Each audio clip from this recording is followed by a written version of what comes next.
Déjeuner matinal, votre mission. Nous sommes jeudi, que Dieu bénisse. Que Dieu bénisse abondamment partout où vous nous suivez. N'oubliez pas de partager, s'il vous plaît. Partagez, faites des commentaires. Bien-aimés, ça sera une bénédiction pour vous, s'il vous plaît. Partagez. Partagez. Si vous n'êtes pas encore abonné, abonnez-vous massivement. Déjeuner matinal, une énergie. Une émission de l'énergie spirituelle qui vous donne la force de faire face à la journée, de faire face aux réalités spirituelles de la journée. Comme vous savez tous, bien-aimés, nous commençons toujours par la prière, une prière de bénédiction, la prière de l'homme de Dieu. Si vous avez la foi, bien-aimés, ma prière peut changer beaucoup de choses dans votre vie. Fermez les yeux pour recevoir la bénédiction. Vous êtes au volant, ne fermez pas les yeux, surveillez la route s'il vous plaît, mais écoutez la prière avec foi. Je vais prier. Si je suis l'homme de Dieu, je bénis ta vie. Et si je t'ai appelé, mandaté par Dieu, je déclare que ce problème-là est résolu. Ces procès-là, tu vas les gagner. La grâce de Dieu t'accompagnera. Les succès t'accompagnera. La faveur t'accompagnera. Rien ne t'empêchera de réussir aujourd'hui, jeudi. Rien ne t'empêchera d'avancer aujourd'hui, jeudi. Quiconque se lèvera contre toi sera confondu. Les succès et les bonheurs te suivent. Les succès et les bonheurs t'accompagnent. La faveur de Dieu t'accompagne. Tu es malade, tu nous suis. Je déclare en qualité de l'homme de Dieu, reçois la guérison. Reçois le miracle là où tu nous suis. Au nom de Jésus, nous t'avons ainsi prié. Amen. Vous avez besoin de soutenir l'œuvre de Dieu. Le numéro est là, contactez-nous. Besoin de la prière, le numéro est là, contactez-nous. Besoin de témoigner, faites-nous juste un simple vidéo. Envoie-nous votre témoignage et nous allons le publier si ça ne vous dérange pas. Soyez bénis. Nous continuons notre enseignement. Aujourd'hui, nous sommes jeudi. Nous sommes en train de parler sur un enseignement très important, appelé pour servir. Nous sommes 4e jour. On a commencé lundi, mardi, mercredi, 4e jour aujourd'hui, jeudi. Bien-aimés, nous étions en train de parler sur l'appel au 4e jour. 3e jour, nous étions en train de parler sur l'appel. On parlait sur l'appel général, puisqu'on a dit qu'il y a 3 types d'appels. Lorsque Dieu appelle quelqu'un, il y a 3 sortes d'appels. Premier appel, c'est l'appel général. L'appel général au salut. Dieu appelle d'abord l'être humain au salut. Dieu nous appelle d'abord pour que nous soyons sauvés. Voilà pourquoi, bien-aimés dans le Seigneur, nous avons insisté en disant que vous ne pouvez pas servir l'Éternel si vous n'êtes pas appelé au salut, si vous n'êtes pas converti. Voilà pourquoi aujourd'hui, dans le cadre de même pensée, de même commentaires, nous avons 4 choses qu'il faut retenir à propos de l'appel au salut. Vous devez saisir une chose. Qui n'est pas chrétien ne peut pas servir Dieu. Donc si vous n'êtes pas chrétien et que vous n'avez pas donné votre vie à Christ, vous ne pouvez pas servir Dieu. C'est pourquoi il faut faire très attention.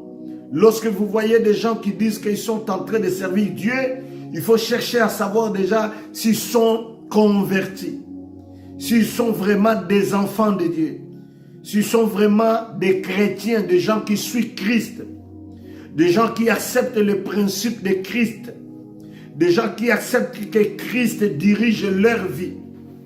Eh bien, si c'est cette personne-là qui vous dit qu'il est serviteur de Dieu et qu'il n'est pas enfant de Dieu, il n'a jamais connu l'appel au salut, il faut faire très attention. Deuxième chose,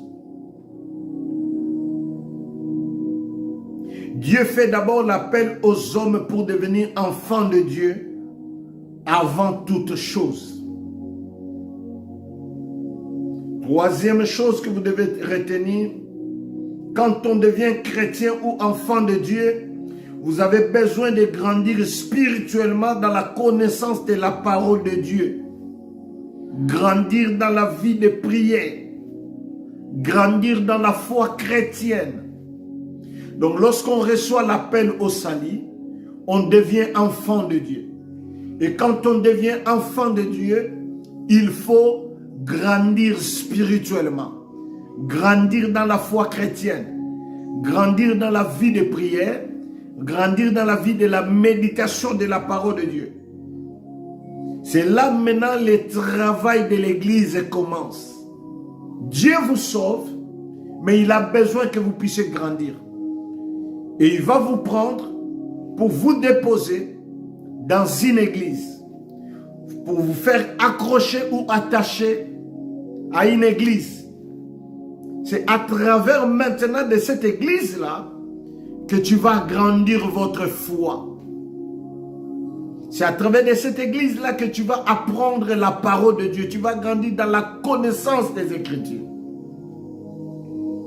Voilà pourquoi lorsque vous êtes convertis, parmi les choses qu'il faut acheter, qui va vous accompagner dans votre foi chrétienne, il faut acheter la Bible.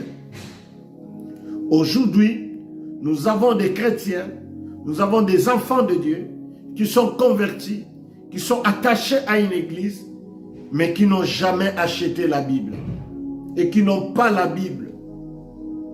Bien-aimés, il est important de savoir que lorsqu'on reçoit l'appel au salut, le Seigneur nous fait attacher à une église, à un pasteur, pour que nous puissions grandir dans la foi, pour que nous puissions grandir dans la vie de prière, pour que nous puissions acquérir la connaissance de la parole de Dieu.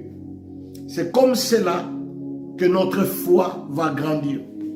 Et la quatrième des choses, pour servir, il faut se repentir, car le don de Dieu n'est plus que la crainte de Dieu. Pour servir, il faut se repentir. Quand on reçoit l'appel au salut, il faut prendre la décision de repentir. Voilà pourquoi dans notre troisième partie, je vous ai parlé de 1 Corinthiens chapitre 5 et le verset 17. La Bible nous appelle et la Bible dit, si quelqu'un est en Christ, il est devenu une nouvelle créature. Proverbe chapitre 31, le verset 30, la parole de Dieu dit, la beauté est vaine, la grâce est trompeuse. Donc vous pouvez être appelé. Vous avez la grâce de Dieu en vous. Vous avez des dons de Dieu en vous. Ceci n'est pas suffisant pour être qualifié dans les services de Dieu. La repentance est la première étape numéro 1 pour celui qui est appelé à servir. L'appel au service ne vient pas lorsque vous n'êtes pas converti. Voilà pourquoi nous allons parler deuxième type d'appel avant que nous puissions en parler. Dans l'appel au salut, nous devons comprendre que Dieu nous a sauvés pour un but. Le but de notre salut c'est de les servir. Dieu nous a sauvés pour un but.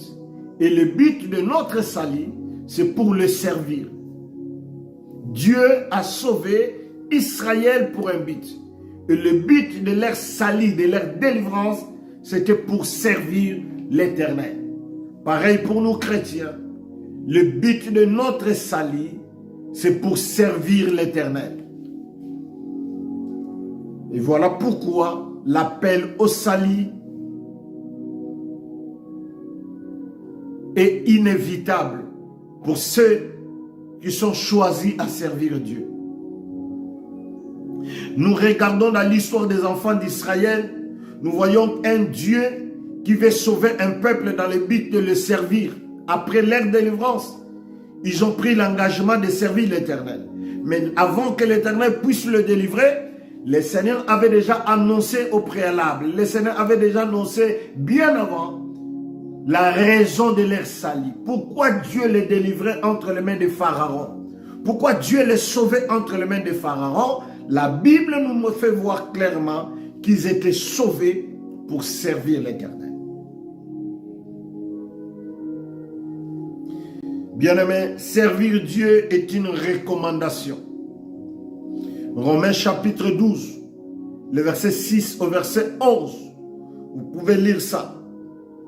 Donc tous qui sont devenus enfants de Dieu ou chrétiens ont reçu du Seigneur quelque chose afin d'être utiles pour son Église.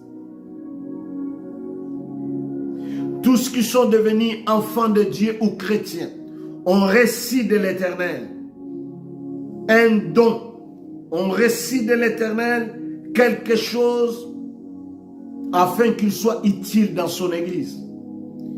Donc lorsque Dieu nous appelle, on devient enfant de Dieu. Le Seigneur a mis dans la vie de tout enfant de Dieu quelque chose utile.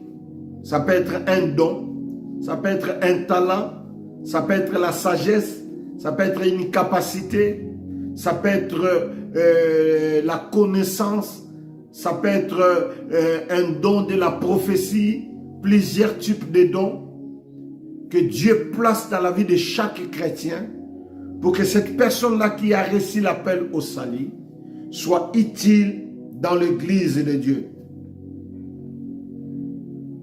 Voilà pourquoi nous allons, pour clôturer, lire Actes des Apôtres chapitre 1 et le verset 8. La Bible déclare: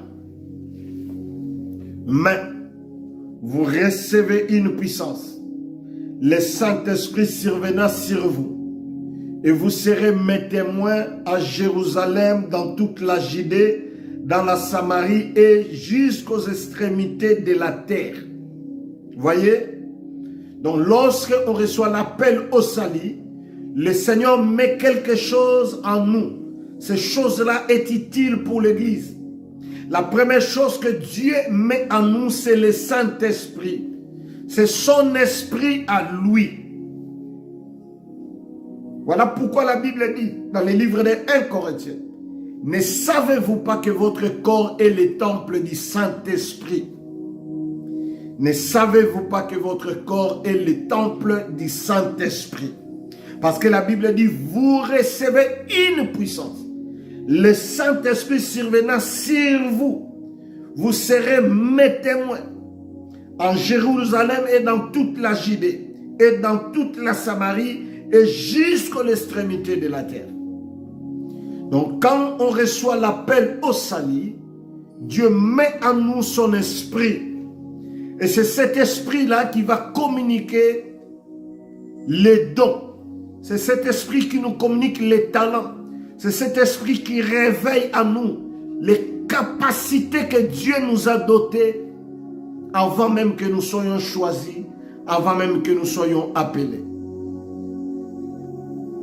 Voilà, bien-aimés, ce que nous devons comprendre dans notre 4e partie sur l'appel au salut. Demain, ça sera vendredi. Nous allons continuer notre enseignement jusqu'au jour de samedi. Et nous allons finir plus tard puisque l'enseignement est long. Comme nous avons dit, il y a 3 types d'appels, mais jusque-là, nous sommes qu'au premier type d'appel, l'appel général au salut. C'était votre serviteur, le pasteur Daniel Toumba. Que Dieu bénisse abondamment dans vos maisons. N'hésitez pas de partager, n'hésitez pas de s'abonner si vous n'êtes pas abonné. Si vous avez besoin de soutenir l'œuvre de Dieu, nous sommes disponibles, nos numéros sont là. Que Dieu vous bénisse abondamment. Quant à moi, je vous dis, on se retrouve vendredi matin. Bon déjeuner à tous. Bye bye.